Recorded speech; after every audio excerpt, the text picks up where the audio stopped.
देखो आप दोनों बिल्कुल नए हो, ठीक है। अभी सुबह से आपने यूट्यूब पे सेल्स के लिए वीडियो देख ली, प्लास्टिक क्या है वो देख लिया। अब आपको हम अपना बता देते हैं ताकि आप लोगों को पता चल जाए कि हमारा नाम क्या है। नाम भी नहीं पता होगा तो, ठीक है। यहाँ पे कौन कौन स्टाफ है, क्या यहाँ पे स्ट्रक्चर है और हमारा काम क्या है। पहला, मेरा नाम अमित है, अमित सिंघल, ठीक है। हमारी कंपनी का नाम है नितिन प्लास्टिक। ये जो प्रेमाइसिस है ये दूसरी कंपनी का है, बट जिस फर्म में आप काम करोगे उस कंपनी का नाम है नितिन प्लास्टिक। इस कंपनी में हम पॉलीमर की ट्रेडिंग करते हैं, प्लास्टिक दाने की ट्रेडिंग। प्लास्टिक दाना, पॉलीमर इंग्लिश इसका वर्ड है, पॉलीमर प्लास्टिक ग्रैन्यूल्स, ठीक है। इससे पॉलीमर का कुछ आइडिया है? प्लास्टिक ग्रैन्यूल्स, ये पेन एक प्लास्टिक प्रोडक्ट है, ठीक है। तो इस पेन के बनाने में जो प्लास्टिक का रॉ मटेरियल यूज हुआ है उसे पॉलीमर प्लास्टिक ग्रैन्यूल्स बोलते हैं।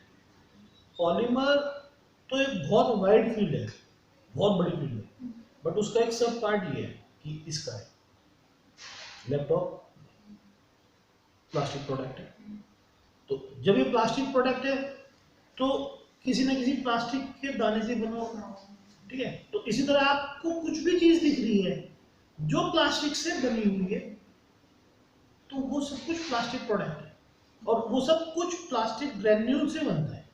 उस ग्रेन्यूल की हम ट्रेडिंग करते हैं। वो हमारा कंपनी से आता है, लोकल मार्केट से, इंपोर्ट से, बाहर से, और वो हम लाके यहाँ पे जो मैन्युफैक्चरिंग कंपनीज है हम उनको बेचते हैं। तो ये हमारी कंपनी का काम का तरीका है। और हम लोग मल्टीपल जगह पे हमारा गोडाउन है, जब दिल्ली हमारा गोडाउन है, एक कानपुर हमारा गोडाउन है, एक यहाँ पे मुजफ्फरनगर हो गया। और हम लोग वैसे तो हम मतलब ऑलमोस्ट इंडिया कवर करते हैं, दिल्ली से हम पूरा इंडिया कवर करते हैं, बट अगर हम यहाँ की बात करें तो हम यहाँ से ऑलमोस्ट पूरा यूपी तो कवर करते ही करते हैं। यहाँ पे ये जो ऑफिस है यहाँ से हम पूरा पूरा यूपी कवर करते हैं। इसमें क्या होता है कि देखो, जब आप करते रहोगे आपको पता चलना शुरू हो जाएगा। इसमें क्या होता है कि हम ना प्लास्टिक ग्रैन्यूल्स टनेज में चलता है। टनेज मतलब होता है केजीस या ton. 1 ton is equal to 1000 KG, तो 10 टन मतलब 10,000 केजी। तो उसका जो मूवमेंट है वो ट्रक में मटेरियल लोड होगा।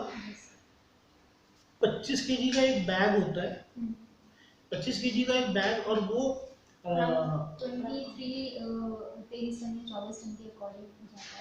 कुछ भी जा सकता है, 5 टन भी जा सकता है, कोई कस्टमर 1 टन का भी हो सकता है, कोई कस्टमर 10 टन का भी होता है, कोई कस्टमर 25 टन का भी होता है। तो ये तो सामने वाले की रिक्वायरमेंट है। मतलब वो आप समझो इट्स लाइक आप कपड़े लेने गए, कोई फंक्शन है तो आप शायद 3 जोड़ी लेके आए हो, और रूटीन में गए हो तो एक एक करके 3 बार डाले हो। तो वो डिपेंड करता है किसकी क्या रिक्वायरमेंट है और किस समय कैसे है, ठीक है।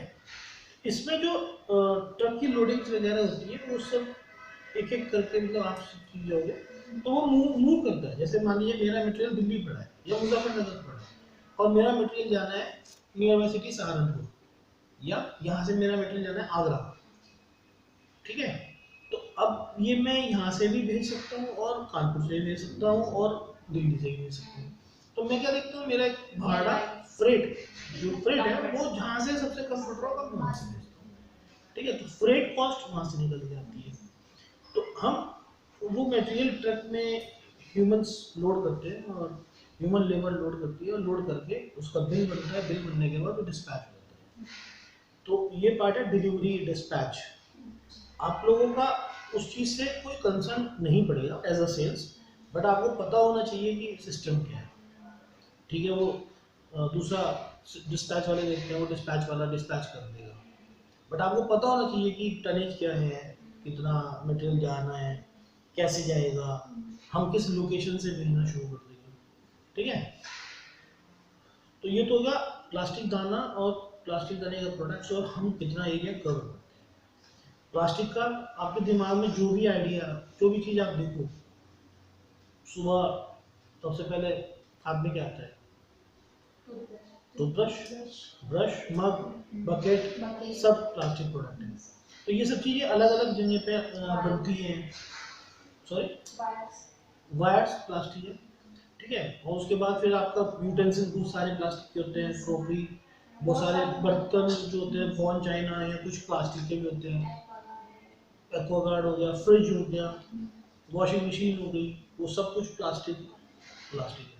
चेयर प्लास्टिक है, पैन प्लास्टिक है, फॉर्म प्लास्टिक है, व्हाटएवर द प्रोडक्ट, आप शैम्पू की बोतल वो प्लास्टिक है, वो सब भी प्लास्टिक है, ठीक है। तो वो सारी चीज़ें प्लास्टिक में कवर होती है।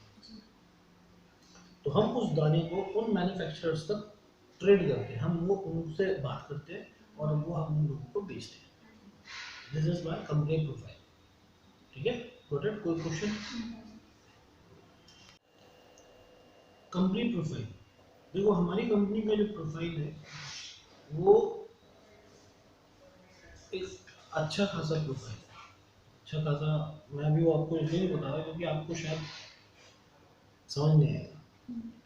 मतलब प्लास्टिक ग्रैन्यूल्स की जो कॉस्ट है, अगर हम 10 टन की बात करें, 10 मेट्रिक टन यानी कि 10,000 kg, जो कि कोई भी कस्टमर कभी भी ले लेता है, मतलब वो कोई बहुत बड़ी बात नहीं है।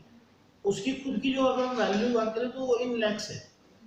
मतलब 10 मेट्रिक टन मतलब ऑलमोस्ट अप्रोक्सीमेटली 10 लैक्स का मटेरियल है। आप इसको 100 रुपीज पर केजी का एवरेज देख सकते हो।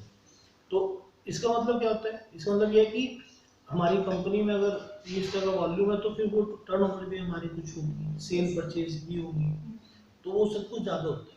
अब इसमें वो 10 लाख का मटेरियल, 10 लाख का मटेरियल, तो ऐसा तो है नहीं वो 10 लाख मेरे हैं, प्रॉफिट है।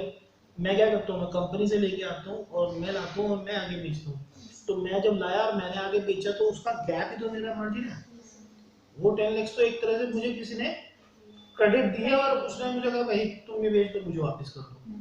तो that is on my goodwill कि हाँ वो मुझे दे रहा है, मैं बेच रहा हूँ, या मैं उसे एडवांस पे कर रहा हूँ, मैं लेके आ रहा हूँ और फिर मैं बेच रहा हूँ। तो उसमें मार्जिन कम होते हैं बट टर्नओवर्स बड़ी होती है, ठीक है। अब हम बात करते हैं कि कंपनी का स्ट्रक्चर। कंपनी के स्ट्रक्चर में देखो, मैं यहाँ पे ऑनर हो गया, फिर वो मैं भी आपको पूरा स्ट्रक्चर बनवा के दे दूंगा।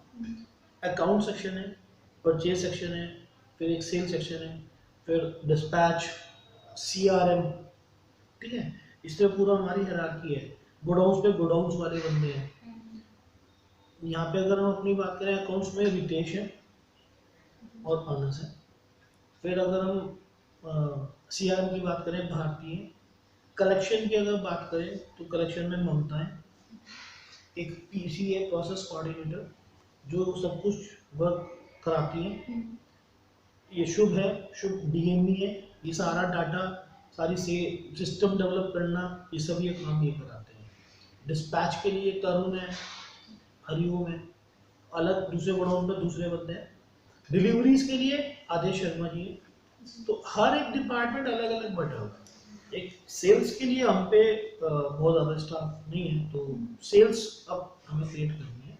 तो सेल्स के लिए इसमें हम आपको एक एक करके स्टेप बताते रहेंगे, धीरे धीरे आप सब सीख जाओगे। सेल्स के लिए सबसे ज़्यादा इम्पोर्टेंट, अगर हम बात करें सेल्स के लिए, आपको क्या लगता है क्या सबसे ज़्यादा इम्पोर्टेंट है? कम्युनिकेशन और जिस प्रोडक्ट को हम सेल कर रहे हैं उसकी कंप्लीट नॉलेज। कोई भी कस्टमर कुछ भी पूछ सकता है, उसके माइंड में कुछ भी चल सकता है, तो उसको पूरी डिटेल्स होनी चाहिए। कस्टमर को सेटिस्फेक्शन होना चाहिए कि जो पूछ रहा है उसको वो मिल रहा है, कोई भी क्वेरी हो उसको सॉल्व करना। देखो सेल्स में ना आपने सारी बातें सही कही है, कोई गलत नहीं है। कम्युनिकेशन होना चाहिए, प्रोडक्ट की नॉलेज होनी चाहिए, और हमें सब बातों का पता हो, कन्विंसिंग पावर होनी चाहिए, वो सब ठीक है। लेकिन सबसे जो पहला फैक्टर आता है वो होता है मोटिवेशन फैक्टर, कि ये मैं कर सकता हूँ, ये तो मेरा बिक जाएगा। अगर आप खुद ही ये कन्विंस नहीं होंगे कि मेरा मटेरियल बिक रहा है और मैं बेच सकता हूँ, और ये सेल्स के लिए नहीं है तो हर चीज़ के लिए। अगर मैं ये सोच लूँ कि मैं यार देखो मेरे को ट्रेनिंग का कोई, I am not a trainer, मैं कोई प्रोफेशनल ट्रेनर तो हूँ नहीं, तो मुझे नहीं पता कि मैं आपको ट्रेनिंग कैसे दूँ, बट मैंने सोचा यार ट्रेनिंग तो देनी पड़ेगी, वरना मैं किसी भी नए बंदे को हायर करने के लिए पहले तो तैयारी करता ना, बट मैंने कहा यार जब भी कर पाऊंगा, क्योंकि सामने बैठ के तो समझ में आएगा। अब मैं पहले दिन बैठ जाऊँ और कुछ बनाऊँ, वो पॉसिबल नहीं है। अब मैं इसको इम्प्रूवमेंट कर सकता हूँ, डे बाय डे मैं इसे इम्प्रूव कर सकता हूँ। अभी आपसे बात हुई तो रोज हम तुमसे बैठ के बैठेंगे, रिकॉर्डिंग करेंगे, कुछ नया नई बात आएगी, कुछ आप सीखोगे, मैं सीखूंगा, वो नहीं हमारी क्रिएटिव जाएगा। तो सबसे पहले तो मुझे खुद को ये विश्वास था कि मैं कर दूंगा। अगर मैं ये सोच लूँ कि मेरे पे नहीं होगा तो मैं आप लोगों को ट्रेनिंग नहीं कर पाऊंगा। ठीक है, सेल्स पे कम्युनिकेशन बहुत इंपॉर्टेंट है। आपको ग्राहक की बातें करना, बातों को समझना बहुत इंपॉर्टेंट है। सबसे पहले सुनना, सबसे क्या कहना चाहता हूँ। हाँ, तो देखो अभी हमने क्या करा, हमने सेल्स का यहाँ एक सिंपल प्रोसेस बनाया। इसलिए सिंपल प्रोसेस क्या बनाया कि अभी हम एक दिन दो दिन आपको प्लास्टिक के बारे में बता देंगे कि प्लास्टिक क्या है, प्लास्टिक प्रोडक्ट्स क्या है। फिर हम एक पर्टिकुलर ग्रेड, इसके अंदर बहुत सारे ग्रेड्स हैं, उन ग्रेड्स में से कोई एक ग्रेड और कुछ लिमिटेड 2 4 5 6 10 कस्टमर जिसे हम ऑलरेडी जानते हैं और जिसको आप समय समय पे दिन में 2 बार 4 बार 1 बार बात करके, सर आपके यहाँ कुछ गया है नहीं मटेरियल, तो इस तरह करके शुरुआत करेंगे। फिर धीरे धीरे वो आपको 10 5 20 कस्टमर और दे देंगे, तो मंथली अगर आप पे 20 30 कस्टमर आ गए, आप मोस्ट प्रोबेबली 15 दिन की बात होती है जहाँ तक मैंने, क्योंकि ऐसे निशांत को सिखाया था पहले, निशांत ऑलरेडी सेल्स में है, तो ये आपकी हेल्प करेंगे। तो हम जो है आपको एक एक करके देंगे। तो आपको क्या ऐसा नहीं है कि यहाँ कोई सेल का टारगेट प्रेशर है कि सेल नहीं हुई तो सर क्या कहेंगे। अभी आपको सिर्फ उसी समय पे कॉल करना है। आपको लिमिटेड कस्टमर्स दिए गए कि आपको इन 20 कस्टमर आगे फ्यूचर तक के लिए भी, मान लीजिए हमने आपको डिजाइन करा कि आपने 30 कस्टमर है, फिर ये आपकी कैपेबिलिटी है कि आप 50 पकड़ सकते हो, 70 पकड़ सकते हो, 100 कस्टमर पकड़ सकते हो, वो हम डाटा ढूंढते रहेंगे, वो ढूंढना हमारा काम है, हम आपको देते रहेंगे। आपको उन्हें टाइमली कॉल करना, उनकी रिक्वायरमेंट जिस दिन है वो फुलफिलमेंट हो जाए, उस दिन उसे कॉल हो जाए। देखो फुलफिलमेंट में इसमें एक छोटा सा फर्क है, फॉलो अप होना चाहिए, क्योंकि यहाँ क्या होता है, प्राइस ये कम्युनिटी है, प्लास्टिक ग्रेन्यूल एक कम्युनिटी है, it's like not MRP product. जैसे आपको मोबाइल लेना है तो आप क्या करते हो, शॉप पे जाते हो, उसका एमआरपी से आपको पता है मिल जाएगा, आप प्राइस बार्गेनिंग 50-100 रुपए की करते हो और काम खत्म हो जाता है। ठीक है, बट आप क्या करते हो यहाँ पे, या ब्रांड और प्रोडक्ट दिमाग में सोच के जाते हो। प्लास्टिक में क्या होता है कि उसको पर्टिकुलर एक ही ग्रेड लगेगा। लेट सपोज कोई कस्टमर है वो कैलकुलेटर बनाता है, ठीक है, कैलकुलेटर आपने देखा होगा 20 साल से इसी बॉडी इसी शेप का इसी कलर का आता है, ठीक है, तो यानी कि इसका क्या मतलब हुआ, इसमें एक ही तरह का एक ही ग्रैन्यूल लग रहा होगा, मतलब कोई ऐसा नहीं है कि आज कुछ और लगा दिया, कल कुछ और लगा दिया, परसों कुछ और लगा दिया। ठीक है, तो उसके यहाँ पर्टिकुलर, अब हमें पता है कि हमारे कस्टमर है और हमारा इसके यहाँ ये दाना लगता है, ये ग्रैन्यूल लगता है, तो अब हमें इसको प्रोडक्ट की क्वालिटी भी समझानी, प्रोडक्ट की या हमारे जो प्लास्टिक ग्रैन्यूल्स है, हमें उसको इसकी कैरेक्टरिस्टिक्स, इसकी प्रॉपर्टी, इसकी कंपनी, इसकी मेकिंग नहीं समझाना। और हमें समझाना क्या है, हमें समझाना है सिर्फ हमारा रेट उस दिन जो और लोगों का कंपटीटर्स का रेट हो, हमारा रेट उन सबसे ज्यादा हो। अगर हम सबसे सस्ता बेचेंगे तो कमाएंगे कैसे, लेकिन वो प्रोडक्ट हमारा बिके। अगर बाजार में ये प्रोडक्ट 100 रुपए का है और इसकी देखो एमआरपी तो सबकी होती है, ये तो नहीं होता एमआरपी नहीं होती, उसके लिए हम आपको प्राइस लिस्ट दे देंगे कि ये कंपनी के ये कंपनियां बनाती है और ये इसकी प्राइस लिस्ट है। ठीक है, तो प्राइस लिस्ट में आपको दे देंगे, तो एमआरपी तो है, हर प्रोडक्ट की एमआरपी है। एमआरपी में ये पता चल जाता है कि इसका प्राइस ये मैक्सिमम होगा, या हम वो कम्युनिकेशन हम आपको करते हैं, आप हमसे कर लोगे कि सर इसका प्रोडक्ट ये नहीं बिक रहा, या ये लेट्स सपोज 100 रुपए एमआरपी लिखी हुई है, बिल आता है, परचेज बिल आती है जॉब पे, उसमें लिखा हुआ है कि इसका प्राइस 100 रुपए है, आप इसे 100 रुपए का रखेंगे, तो वो हम लोग आपको बताते हैं कि 100 रुपए का बेचना है, तो आप उसको जब बेचो कस्टमर से बात करोगे तो आपने लेट्स सपोज कोड करा 100 रुपए, ठीक है, आपने मेरे से पूछा कि सर 100 रुपए का कोड कर दे, मैंने कहा 100 का कोड कर दो, इट माइट भी किसी दूसरे ने वो क्वांटिटी कुछ ज्यादा उठाई हो तो उसको डिस्काउंट्स मिले हो कंपनी से, ठीक है, या कोई और कंडीशन होगी, कुछ और तरह से सस्ता मिला होगा, इट माइट भी वो 99.5 बेच रहा हो। तो जब एक ये कस्टमर है तो हर लोग इसको ट्रेस कर रहे हैं। लेट्स सपोज आप भी दाना बेचो, आप भी दाना बेचो, मैं भी दाना बेचूं, और हम 3 अलग अलग कंपनियों में काम करते हैं, तो आपको भी पता है ये बंदे के ये ग्राइंडिंग लगता है, आपको भी पता है और मुझे भी पता है। आपने रेट दिया 100 रुपए, आपने रेट दिया 99.50 और मैंने रेट दिया 110, तो 100 रुपीज 50 पैसा, तो 3 इस पे रेट अलग अलग है ना। अब ये किससे लेगा, क्यों लेगा और कब लेगा, ये इंपॉर्टेंट है। अब ये हो सकता है आपसे ले, हो सकता है आपसे ले, और हो सकता है मेरे से ले। अब आपके हिसाब से वो किससे लेता है नॉर्मली ये कस्टमर, कुछ भी चीज आप भी हो, कोई प्रोडक्ट आप कहीं लेते हो तो किस शॉप पे जाते हो, वैसी चीजें और जगह भी मिलती हैं। एक तो ये है कि अगर वो अपने अपने हिसाब से तो वो जहाँ पे उसको कम पड़ रहा है वहीं पे ही जाएगा सबसे पहले, फर्स्ट ऑफ ऑल पहले तो ये बात है।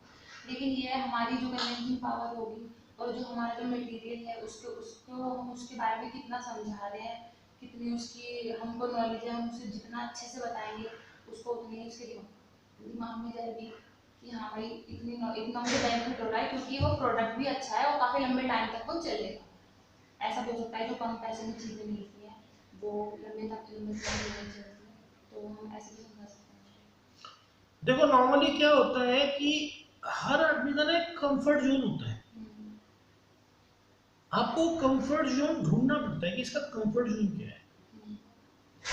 लेट्स सपोज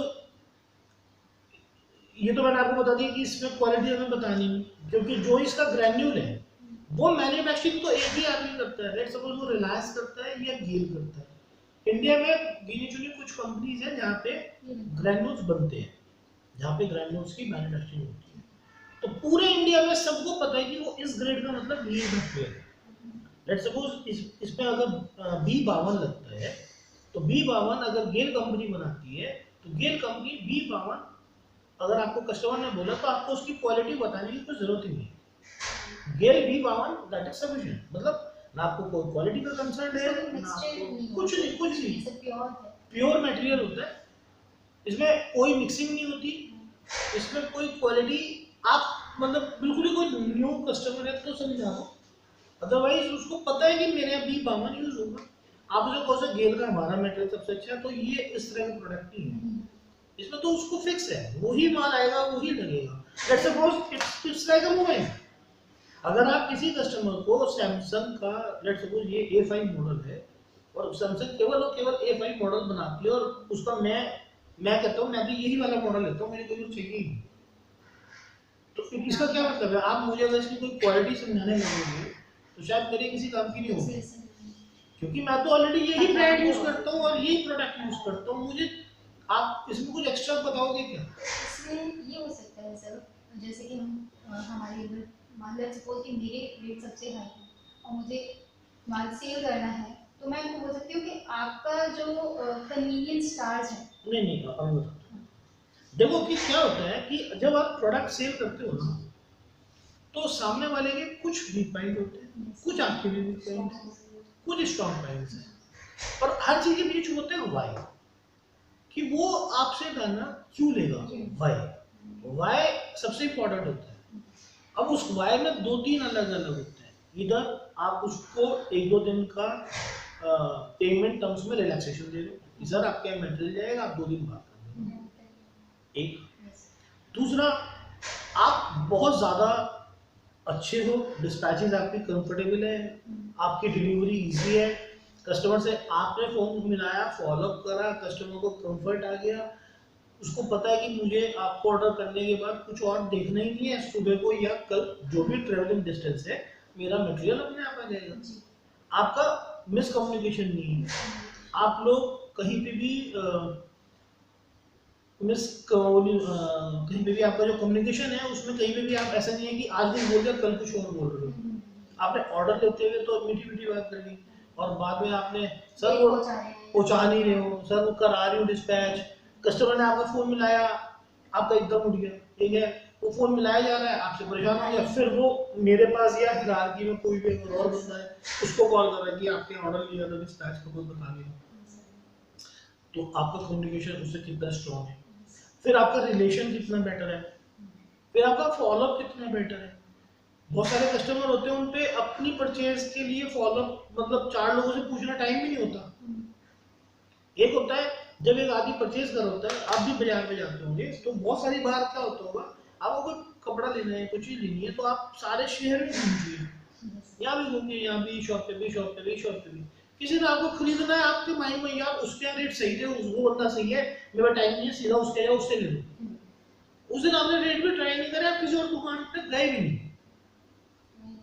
तो वो कैसे बना? क्योंकि उसके यहाँ वैरायटी मेंटेन थी, उसके यहाँ सब कुछ अवेलेबल था, उसका बिहेवियर अच्छा था, उसके यहाँ जो सेल्स पर्सन था उसने अच्छे से अटेंड करा, कैश पे करने में आपको कोई दिक्कत नहीं आई, पेटीएम भी है, कैश भी है, और वीज़ा भी है, मास्टर कार्ड भी है, उस पर ये सारी भी फैसिलिटीज अवेलेबल है।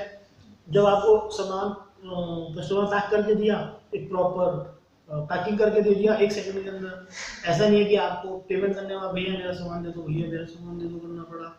नॉर्मली होता है ना एक शॉप पे आप पेमेंट कर देते हो, उसके बाद भैया मेरा सामान उठा दो, उस नीचे से सामान ही नहीं उठाता, ये उसका जो बॉय है वो पता था वहां से पैक करके लाया ही नहीं, आ रहा है मैडम जो, आ रहा है मैडम जो। तो एक शॉप पे सारे तरह की फील होती है ना, तो इसी तरह जब आपका कस्टमर है उसको सारे तरह की फील होती है। ठीक है, तो ठीक है, बहुत सारे पार्ट्स इसमें आपके नहीं है एज अ सेल्स, लेकिन हाँ क्योंकि कस्टमर आपका, तो थोड़ा सा कौन कौन डिपार्टमेंट में क्या कर रहा है वो चेक कर लिया कि भैया हो गया ना, उससे क्या होता है रिलेशन डेवलप होता है। मान लो CRM है, यहाँ पे जो CRM है, CRM कस्टमर रिलेशनशिप मैनेजर जो है, वो कस्टमर को हर चीज़ कम्युनिकेट कर रही है कि सर आपका बिल बन गया, आपकी गाड़ी डिस्पैच हुई है, बट आपने एक बार उसको फॉलो खुद चेक कर लिया, तो उससे क्या होगा, आप भी एक पर्सनल मैसेज, सर आपका कोई इशू हो तो प्लीज मुझे बता देना, तो उसको क्या होता है कि कस्टमर को कंफर्ट जोन आ जाता है। देखो प्राइस तो इसमें ऐसा नहीं है कि कोई उसे 90 दे रहा होगा और मैं 100 दे रहा हूँ, 10-20 पैसे 25 पैसे प्लस माइनस होते हैं। इसमें जो मार्जिन है मैंने भी बताया, बहुत बड़े मार्जिन नहीं होते, छोटे मार्जिन होते हैं। 100 रुपए की प्रोडक्ट पे मान लो लेट सपोज 50 पैसे 25 पैसे मार्जिन, तो सभी लोग उस 50 पैसे के अंदर प्ले कर रहे हैं। अगर उसको 5 जने बेच रहे हैं तो पांचों उस 50 पैसे में रोल प्ले कर रहे हैं। बट अगर आपकी कंपनी को प्रॉफिट चाहिए, आपको ग्रो करना है, तो आपको क्या करना होगा, आप उसको रिलेशन डेवलप करके ये देखो कि इसके हम किस वीक पॉइंट को टच करें। वीक पॉइंट की जगह यहाँ पे वर्ड होता है हॉट बटन, कि हम इसके कौन से ऐसे हॉट बटन को प्रेस करें कि ये हमसे ले जाए। या तो उसका पेमेंट का होगा, ठीक है, या उसका डिलीवरी का होगा, उसे और लोगों से कंफर्ट फील नहीं हो रहा होगा। मान लीजिए हम तो ट्रक वगैरह लगाते हैं, लोडिंग करते हैं और भेज देते हैं, दूसरी जगह शायद वो बार बार फॉलोअप करता हो, ट्रक भेजता हो, लेबर की झिकझिक, सर मेरी गाड़ी लोड करा दो, हो सकता है वो रात को 11 बजे तक फॉलोअप करता हो।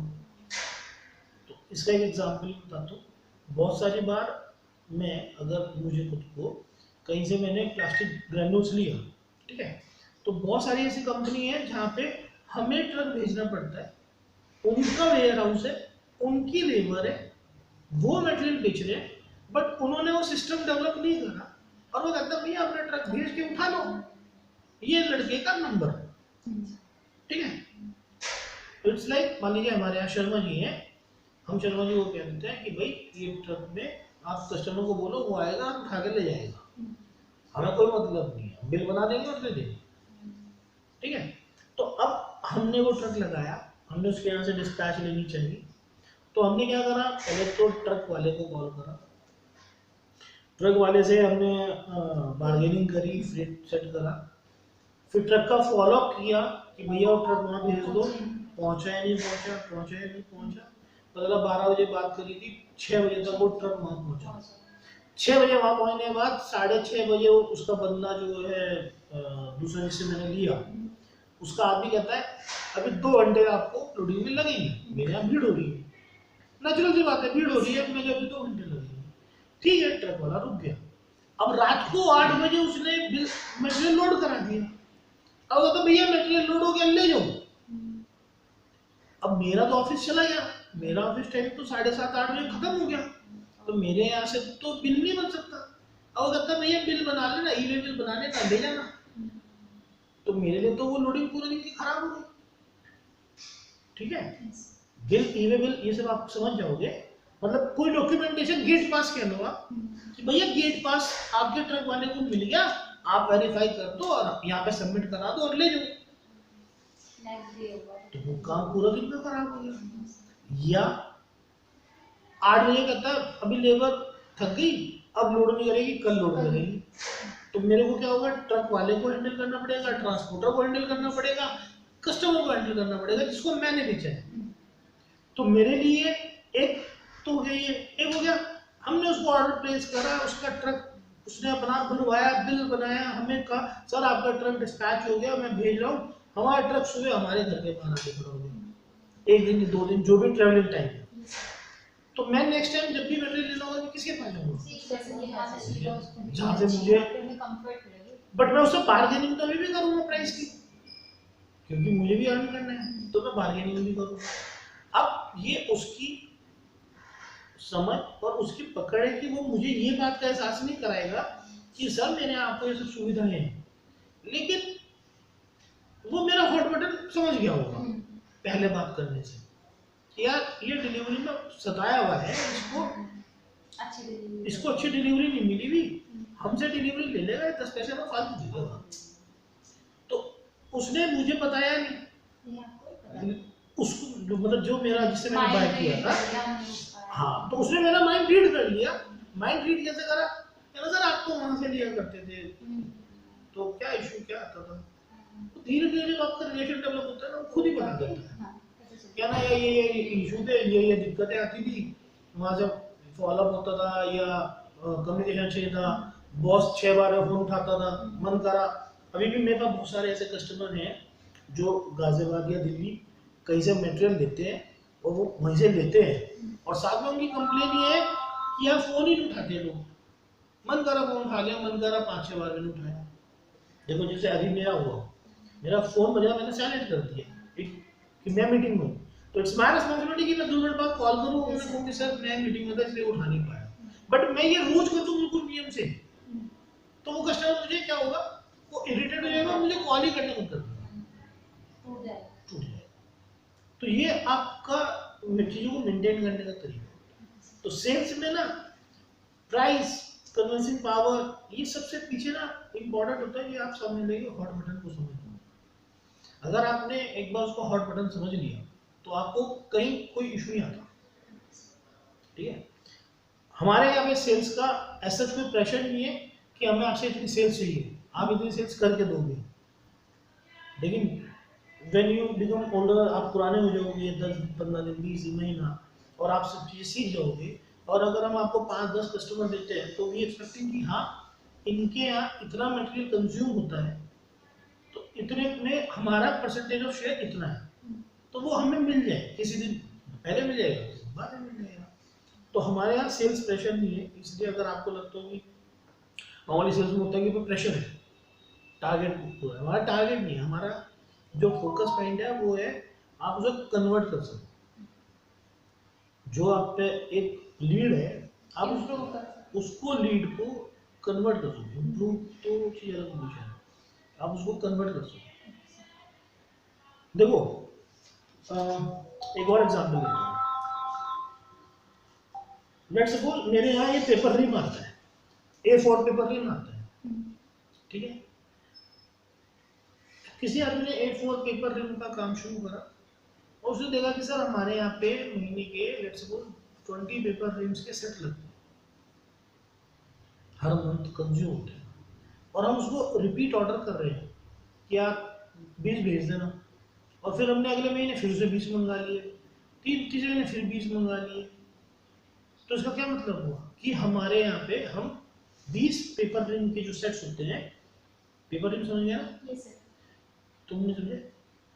A4 का पेपर रिम नहीं होता, प्रिंटिंग पेपर, A4 पेपर, ये पेपर मान लीजिए इसका पूरा पैकेट है, वो मेरे यहाँ मान लीजिए 20 पैकेट लगते हैं, तो वो जो बंदा सप्लाई करता है और उसे हर मंथली फ्रीक्वेंटली लगभग एक ही डेट पे ऑर्डर कर देते हैं कि भाई हमारे यहाँ भेज दे, तो अगर वो अब हमें कैच करना चाहे तो वो कैच कर सकता है, वो छोड़ना चाहे छोड़ देगा। अगर मान लीजिए मेरे यहाँ पे लगभग मैं हर 5 तारीख को बाजार से या किसी वेंडर से मंगा लेता हूँ 20 पेपर सेट, कि भाई मेरे यहाँ 20 पेपर रिंग दे दो, तो 20 पेपर रिंग आ गए। अगले महीने मेरे को माइट भी 7 तारीख तक या 10 तारीख तक चलते हो, बट मैं क्योंकि आदत है कि मैं 5 को ऑर्डर कर देता हूँ ताकि मेरा यहाँ पे काम ना रुके। तो अब ये जो वेंडर सप्लाई कर रहा होगा, ये उसकी समझदारी है कि वो हर 4 या 5 तारीख को मुझे नोट कर दे, सर वो पेपर रेट खत्म होने वाले होंगे, मैं 20 भेज रहा हूँ। या एक और कंडीशन है, उसने मुझे 1 तारीख को फोन कर दिया, सर 5 तारीख को ना कंपनी प्राइस इंक्रीज कर रही है, आप आज ही ले लो। तो अब मैं वो मुझे याद तो ये कहेगी सर आप 20 की जगह 40 ले लो, या वो मुझे कहे सर आज 20 पे ले लो, बाकी फिर परसों देख लेंगे, अभी तो पुराने रेट पे ऑफर टाइप। तो वो क्या होगा, मैं उस समय 40 लूंगा नहीं लूंगा ये तो शूट ही नहीं है, बट ये शूट ही है कि 20 तो ले लूंगा। लेकिन अगर उसकी जगह कोई और आ गया और वो उसने मुझे ये ऑफर दे दी, तो मैं उस दिन उससे लूँ। अगर आप दोनों कॉम्पिटिटर हो और आप लेट आए और आपने मार्केट को और प्रोडक्ट को नहीं समझा, आप लेट आए और आप पहले आ गए और आपने सेम रेट या कुछ कम की ऑफर दे दी, तो मैं आपसे चल लूंगा। इट माइट भी आपका रेट सेम हो सकता है मैं उस दिन आपसे पूछूं भी ना, क्योंकि मुझे पता है आपका 100 रुपये का रेट है, इन्होंने मुझे 100 रुपये में दे दिया, कहना से परसों तक प्राइस बढ़ जाएंगे, आप मेरे कहने पे रख लो, इट्स माय शॉर्ट, नहीं बढ़ेगा आप मुझे वापस कर देना या नेक्स्ट टाइम आप मेरे को ऑर्डर मत करना। तो उस दिन मैं शायद आपसे पूछूं भी ना और आपसे ले लूं, प्राइस सेम है। हो सकता है आप मुझे जब 5 तारीख को कॉल करोगे वो लूज हो जाएगा। तो जब हमें बाजार या हमें कस्टमर का वैल्यू एडिशन करनी है, तो वैल्यू एडिशन बहुत इंपॉर्टेंट है। हम कस्टमर को वैल्यू ऐड करते हैं, और वो कब होता है जब हम कस्टमर को वैल्यू माने। देखो कस्टमर आपकी समझ में क्या है, कस्टमर से ही तो हमारा काम चलता है, कस्टमर नहीं होंगे तो कस्टमर ने सही आंसर दिया, कस्टमर इज गॉड। ठीक है, क्योंकि कस्टमर ही गॉड है। वो हमसे मटेरियल लेगा, हम कुछ अर्न करेंगे, कुछ अर्न करके स्टाफ में अपने घर पे ओनर बॉस एम्प्लॉय पीओ सबको सैलरी जाती है, सबका घर चलता है, सब उससे 2 पैसे अर्न करते हैं। तो कस्टमर इज गॉड, तो वो सबके लिए हर एक का कस्टमर कोई ना कोई तो है, तो कस्टमर इज गॉड। तो आप उसको वैल्यू ऐड करते रहिए, जब तक आप उसको वैल्यू ऐड करते रहोगे, आप उसको चीज़ों से अपडेट करोगे, पोलाइट बात करोगे, आर्गुमेंट्स नहीं करोगे, तो कस्टमर सेटिस्फाइड रहेगा और आप ऑर्डर प्लेस करते रहेगा। तो ये तो हो गया सेल्स के पैटर्न। अब बात करते हैं पॉलीमर की। ठीक है, ये आपका एक सेल्स ट्रेनिंग है ना। पॉलीमर की तो छोटी सी प्रेजेंटेशन बना रखी है, इसमें सबसे पहले रिक्वायरमेंट एंड नीड्स जैसे बनाया तो वो यही है।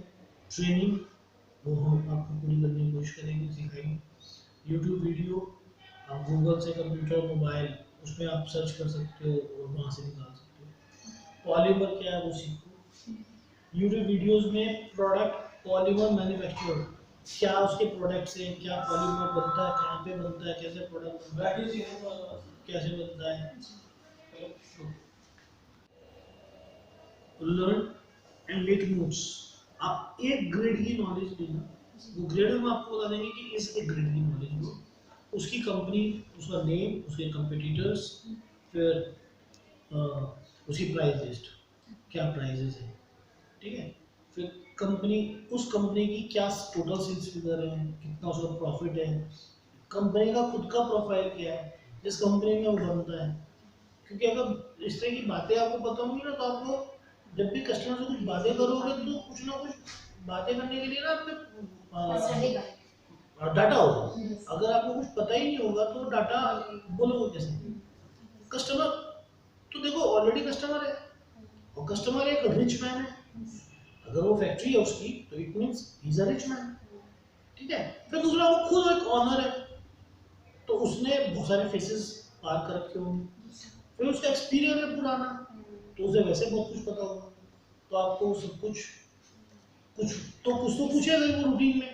जब बातें करते हैं तो एक दो बातें भी पूछते हैं कि अच्छा आपने पॉलीमर में क्या पढ़ा, क्या देखा, और कौन सा प्रोडक्ट आप डील करते हो, और कौन आपका कस्टमर है, तो और किसी के बारे में बता दो। तो अगर कस्टमर आपसे इस तरह का कोई पूछेगा तो आपको बेसिक नॉलेज तो पता हो ना कि सर मैं तो पर्टिकुलर ये ग्रेड्स देखती हूँ और ये जो ग्रेड्स है ये दूसरा डिवीजन देखता है, ये ऐसे होता है वो ऐसे होता है, हमारी कंपनी इस पैटर्न पे चलती है, हमारा ये सिस्टम है।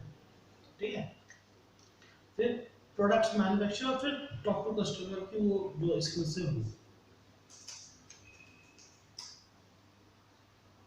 इसके बाद नेक्स्ट पेज पे देखो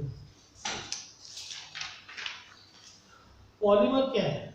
पॉली प्लस मर, पॉली मीन्स मैनी, जो बहुत सारे, मर्स मीन्स पर यूनिट, इनका जो कॉम्बिनेशन होता है वो बनता है पॉलीमर।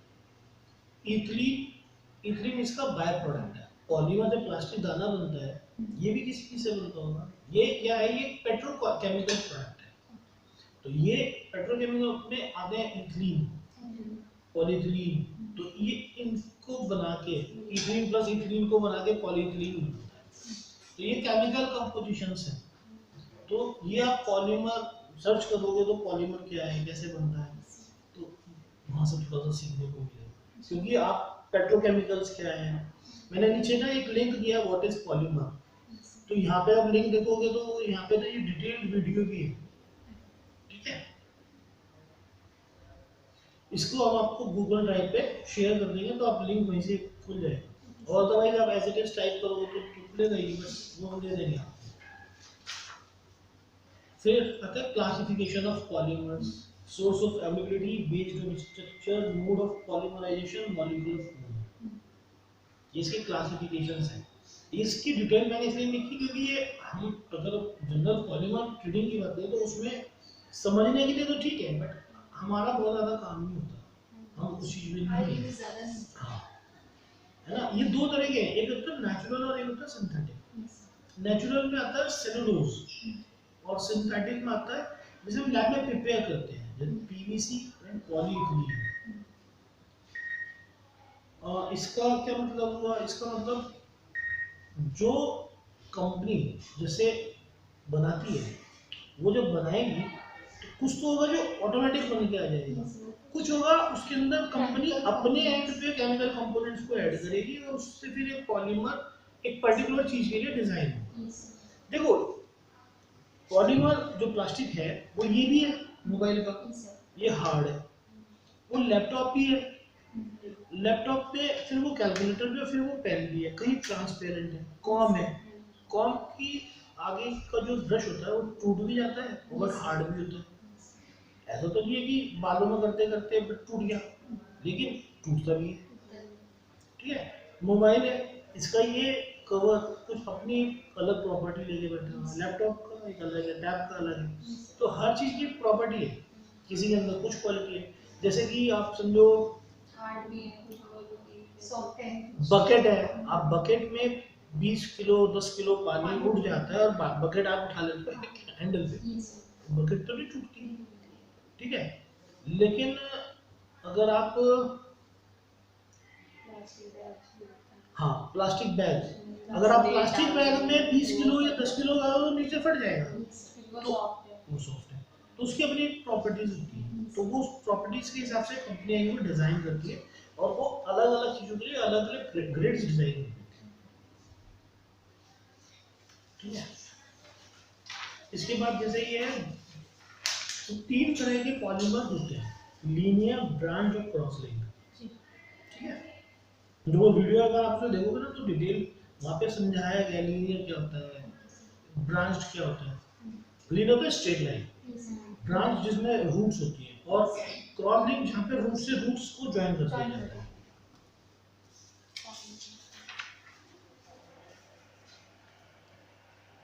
ये मूड ऑफ पॉलीमराइजेशन ये वही हो गया जब आप इसको कंपनीज मैन्युफैक्चरिंग करती हैं कि इथिलीन प्लस इथिलीन बनता है पॉलीइथिलीन और होमोपॉलीमर इज सेम मोनोमर।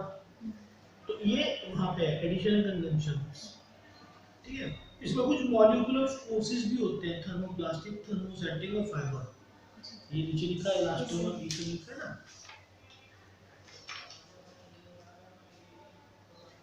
अब ये जो यहाँ पे है देखो प्लास्टिक्स, अभी तक क्या था, ये पॉलीमर था।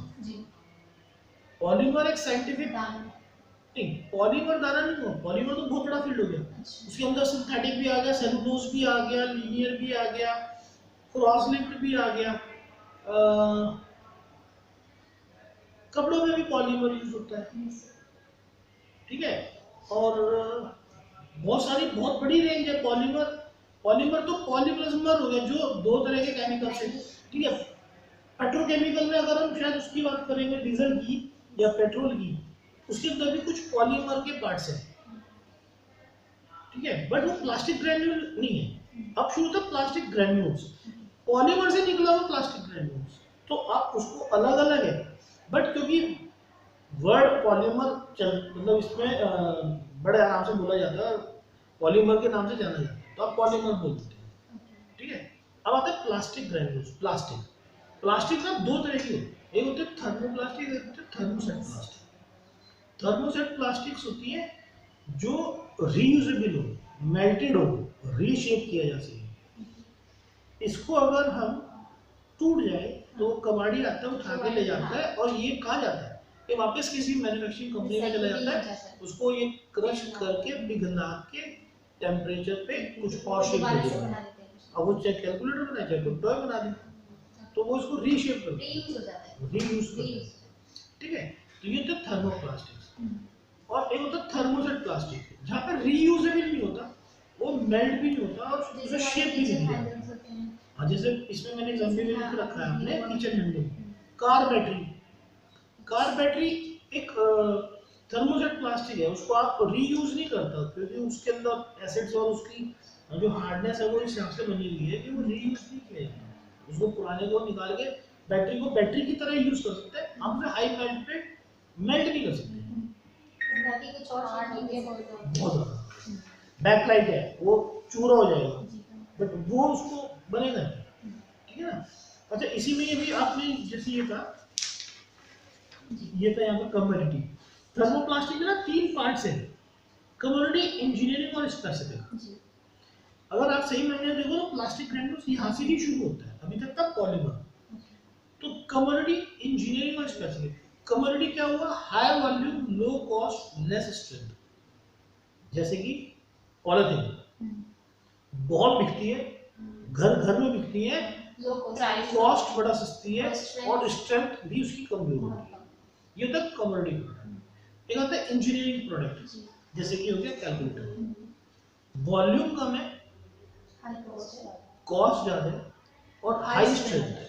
जल्दी से गिरेगा तो एकदम से नहीं टूटेगा, बट डिपेंड करता है, तो हाई स्ट्रेंथ है। एक होता है स्पेसिफिक, उसका वॉल्यूम भी बहुत कम होता है और उसकी कॉस्ट भी बहुत ज्यादा होती है। इसका एग्जाम्पल अगर हम बात करें तो आप समझो पॉलीकार्बोनेटेड शीट्स, फाइबर की शीट्स होती है जो छत पे लगती है। कांच इज नॉट अ पॉलीमर, वो तो ग्लास है ना। एक ऐसा भी आता है जो मतलब ऐसे ही होता है, टाइट सा प्लास्टिक टाइप सा। इट माइट भी कुछ होगा, एकदम तो आना नहीं कर सकता, तो उन्होंने क्या देखा मुझे नहीं पता, कुछ तो होगा। लेकिन बहुत सारे तरह के अलग अलग प्रोडक्ट्स हैं।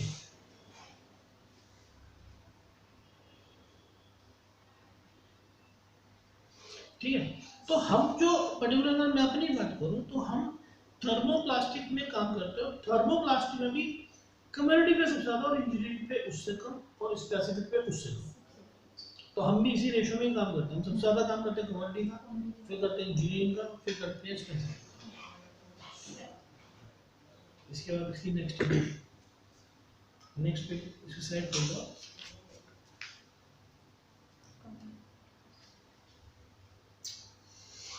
मैंने यहाँ पे ना डिस्क्राइब करा कम्युनिटी प्लास्टिक क्या है, इंजीनियरिंग प्लास्टिक क्या है, स्पेसिफिक क्या है।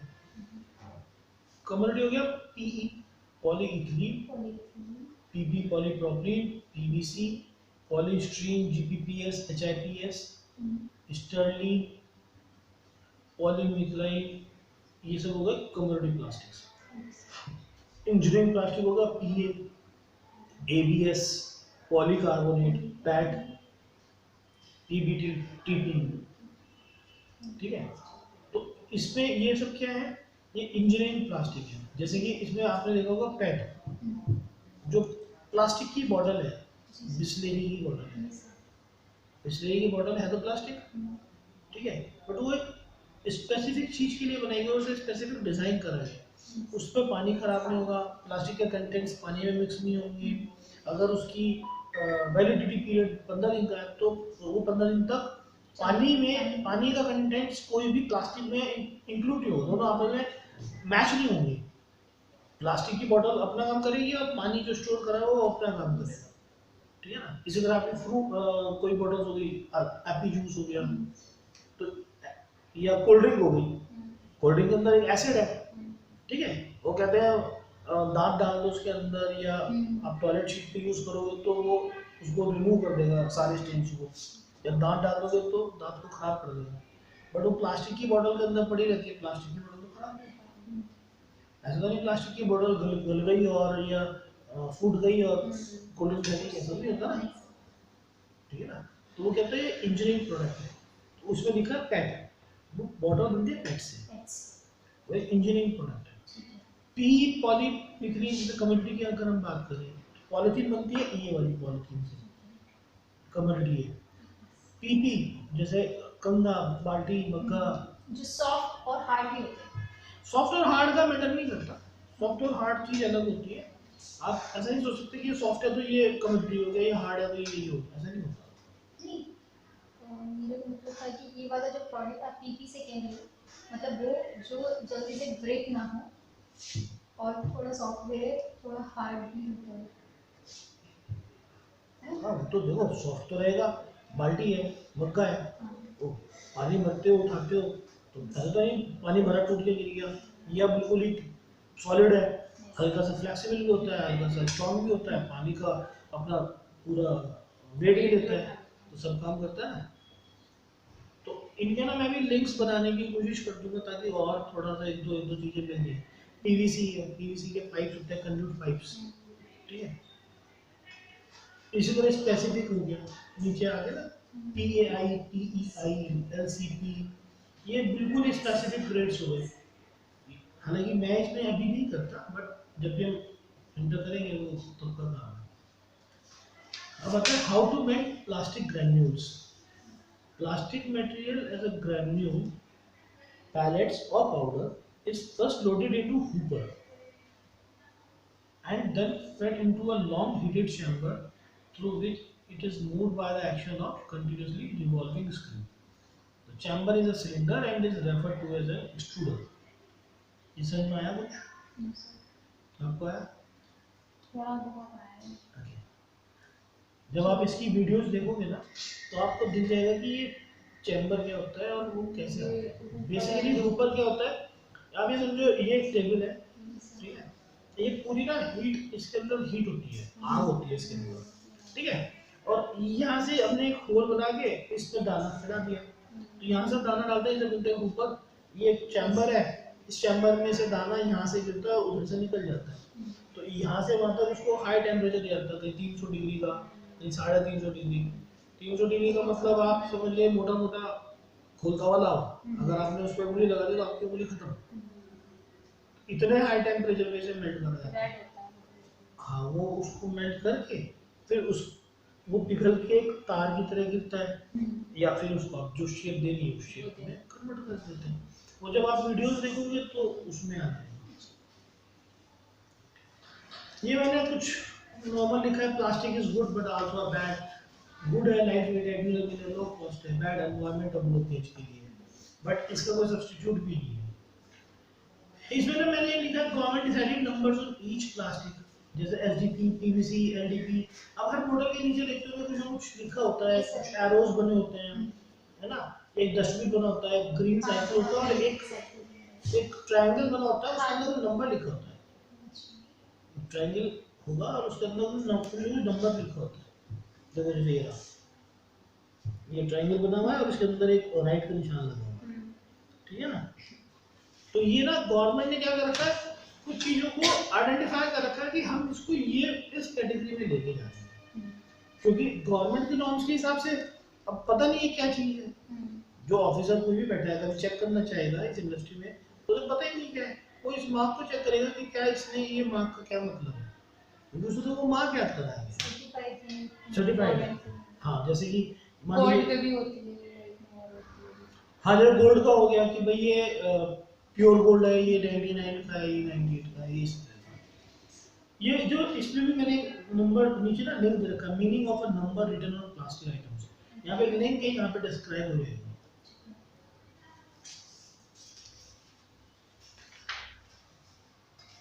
प्लास्टिक ग्रैन्यूल्स, अभी तक आपने पढ़ा प्लास्टिक ग्रैन्यूल्स ही था वो भी, but plastic as a whole, granule as a whole, specific भी आ गया, कम्युनिटी भी आ गया, और इंजीनियरिंग भी आ गया। ठीक है, अब हम यहाँ पे बात करें हिंदी लैंग्वेज में, आप समझो कि प्लास्टिक दाना क्या है। प्लास्टिक दाना इज अ पेट्रोकेमिकल प्रोडक्ट। ये ना दो तरह का और होता है, एक होता है वर्जिन, एक होता है रीप्रोसेस्ड सेमी ऑब्लिक सेकंड। वर्जिन का मतलब हो गया बिल्कुल फ्रेश। फ्रेश मतलब इसको जो कंपनी बनाती है, बड़ी कंपनी है, वहाँ जब बनता है तो उसको वर्जिन ही बोला जाता है। तो यहाँ पे इसमें वर्ड वर्जिन चलता है, फ्रेश नहीं चलता, मतलब इट्स नॉट अ फ्रूट की फ्रेश है क्या, फ्रेश। तो फ्रेश वर्ड नहीं चलता, वर्जिन चलता है। एक होता है रीप्रोसेस सेमी और सेकंड। जब आप ये ले गए, ये टूट गया और आपने इसको रीयूज कर दिया, तो पहले ये ग्रैन्यूल फॉर्म में बनेगा, वो ग्रैन्यूल दोबारा दिखता है। लेट सपोज ये कैलकुलेटर है, टूट गया, तो इसको कोई लेके जाएगा, वो इसको क्या करेगा, क्रश करेगा और दाना बना देगा।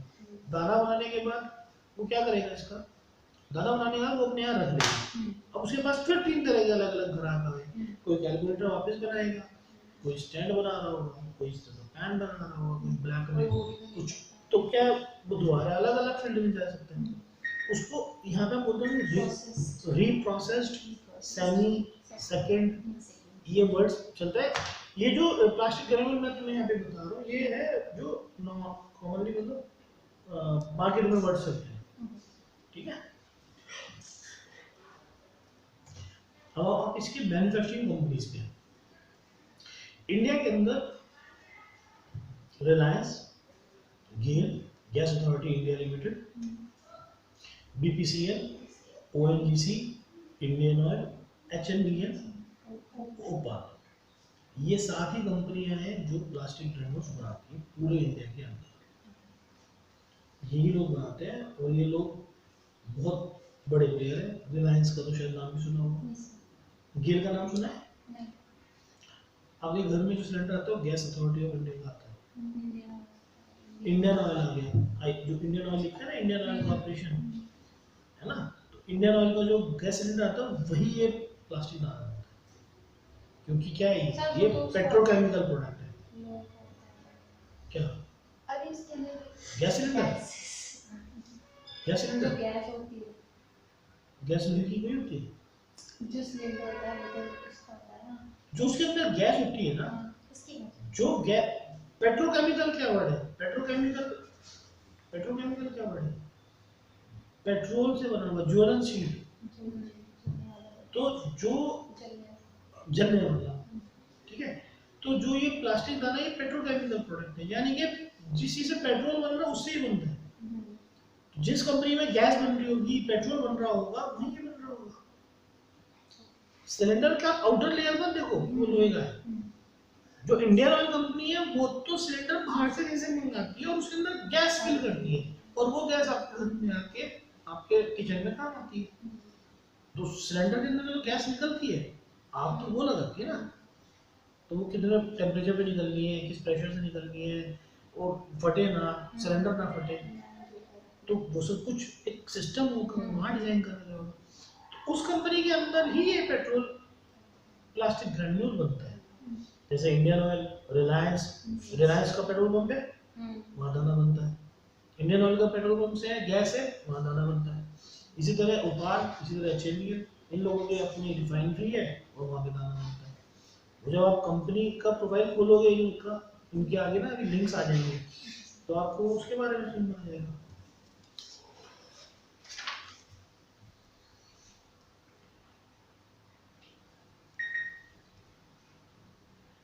इंडियन ऑयल यहाँ पे अभी ग्रेड्स बता दूंगा, इंडियन ऑयल के कैसे बनते हैं, एचएमएल के कैसे कैसे ग्रेड्स बनते हैं, ठीक है।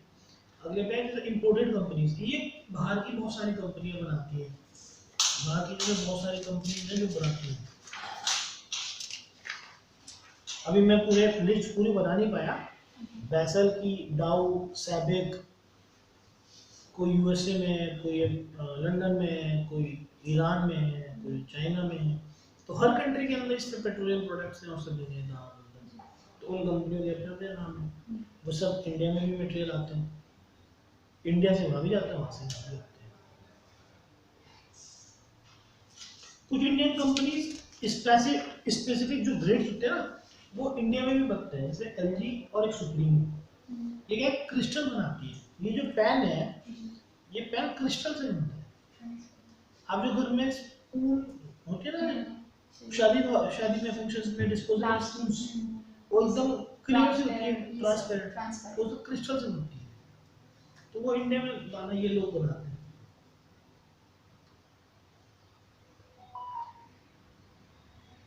एक होता है मास्टर बैच। मास्टर बैच क्या होता है कि जो वर्जिन दाना होता है ना, वो व्हाइट कलर का होता है, ट्रांसपेरेंट ही होता है। उसमें आप जो भी प्रोडक्ट बनाओगे वो क्रिस्टल क्लियर ही बनता है। अगर अब आपको उसको ब्लैक कलर करना है या ब्लू कलर करना है या उसे कोई और कलर आप देना चाहोगे, तो उसके अंदर कलर एडिशंस होते हैं। जो कलर एडिशन है उसे मास्टर बैच आप कह सकते हो।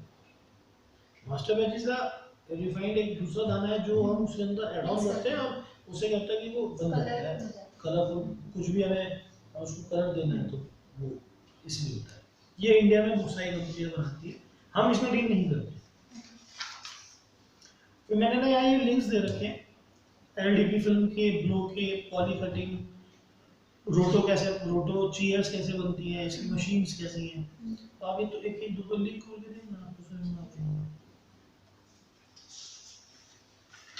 फिर ये भी आगे बता रहा हूँ कि गेल का प्लांट कहाँ पे है, गेल की वेबसाइट जैसे स्पेलिंग दे दिया मैंने। तो गेल क्या है, गेल का जब आप वेबसाइट खोलोगे तो उसके अंदर उसका एज अ कंपनी तो ये बहुत बड़ी कंपनी है, तो उसका गैस का प्लांट भी दिखेगा, पेट्रोल पंप्स भी दिखेगी, उसका पॉलीमर भी दिखेगा। तो मैंने सीधा आप पूरा पढ़ कर देखना, उस पॉलीमर सेक्शन में चले जाना। ये जो लिंक है ये डायरेक्ट पॉलीमर लिंक का है, पेट्रोकेमिकल का ही है। तो आप बाहर का पढ़ के सीधे उसमें चले जाना, तो ओवरव्यू आपको पता चल जाएगा कि कंपनी में कहाँ बनता है, ठीक है ना। तो फिर आप उसका पॉलीमर एक सेक्शन है उसमें चले जाना। पॉलीमर्स में फिर ग्रेड्स हैं, लिस्ट है पूरी एक, वो हम आपको एक एक करके बता देंगे, क्योंकि पहले एक ही प्रोडक्ट देंगे, फिर धीरे धीरे वो धीरे बाद में बनेगा। इसी तरह मैंने जो आगे ना ये कंपनीज के नाम लिख के छोड़ दिए, अभी बना बना दूंगा लिंक्स, ताकि आप लोगों को ढूंढने में कोई दिक्कत ना आए। यहाँ तक कुछ समझ में आया? पॉलीमर क्या है, प्लास्टिक क्या है, ठीक है। तो अभी आप का कोई क्वेश्चन मांगो, पूछ लो। सर मुझे पूछना था, जो मतलब हमारे यहाँ पे जो आते हैं दाना जो बोल रहे हो, ये आते कहाँ से हैं? मतलब बहुत सारी जगह से। आप कहाँ से लेते हैं? देखो जैसे रिलायंस कंपनी है तो रिलायंस से भी लेते हैं, ये कंपनी है वहाँ से भी लेते हैं, अलग अलग से। अलग अलग से लेते हैं। तो जो ब्रांड जहाँ पे है वैसे आता है, दिल्ली भी आता है।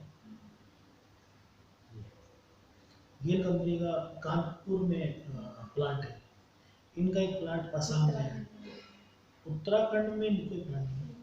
सर जैसे हरियाणा में भी होता है ना, हरियाणा में पानीपत साइड, उत्तर प्रदेश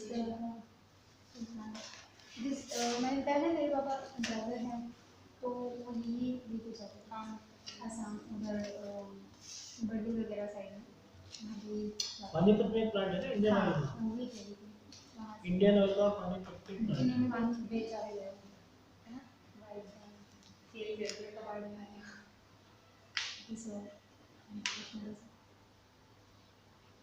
कोई रिलेटेड कोई चीज पूछनी हो, नहीं सर, थैंक यू, ठीक है ना।